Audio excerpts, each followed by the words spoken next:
ഈ 12 ടെൻസിന് മൊത്തത്തിൽ 3 കാറ്റഗറി ഉണ്ട്. എന്തൊക്കെയാണ് ആ 3 category?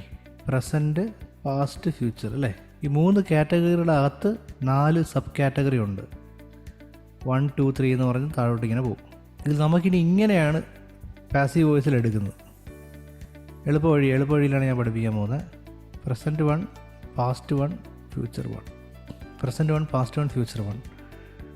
Okay, present 1, past 1, future 1 ഒരു ഗ്രൂപ്പായിട്ടും, പ്രസൻറ്റ് 2, പാസ്റ്റ് 2, ഫ്യൂച്ചർ 2 ഒരു ഗ്രൂപ്പായിട്ടും, പ്രസൻറ്റ് 3, പാസ്റ്റ് 3, ഫ്യൂച്ചർ 3 ഒരു ഗ്രൂപ്പായിട്ട് നമ്മൾ എടുക്കും പാസീവ് വോയിസിൽ.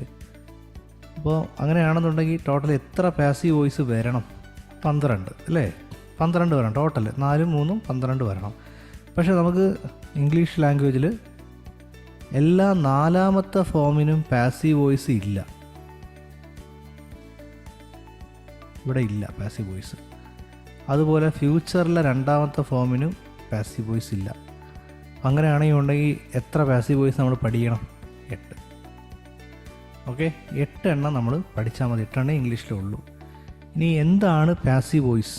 പാസീവ് വോയിസ് എന്ന് ഉദ്ദേശിക്കുന്നത് ഒരു സെൻറ്റൻസ്, ഉദാഹരണത്തിൽ ഞാൻ അവൾക്ക് ഒരു ഗിഫ്റ്റ് കൊടുത്തു.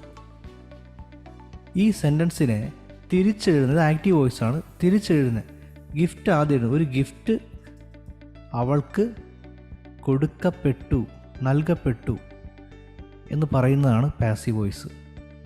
ചെയ്യുന്ന ആൾ പതിയും, അല്ലെങ്കിൽ അവർ ഇൻവിസിബിളായും ആ പാസീവ് വോയിസിൽ. ഇവിടെ ഞാൻ ഒരു ഗിഫ്റ്റ് അവൾക്ക് കൊടുക്കപ്പെട്ടു എന്നാൽ, അല്ലെങ്കിൽ എന്നാൽ ഒരു ഗിഫ്റ്റ് അവൾക്ക് നൽകപ്പെട്ടു എന്നുള്ള കൊടുത്ത ആൾ എന്ത് ചെയ്യും? പതിയുന്നതാണ് പാസീവ് വോയിസ്. മറ്റേ കൊടുക്കുന്ന ആൾ ആക്റ്റീവായിട്ട് നിൽക്കുന്നതാണ് നോർമൽ സെൻറ്റൻസുകൾ, നോർമൽ കോൺവെർസേഷൻ.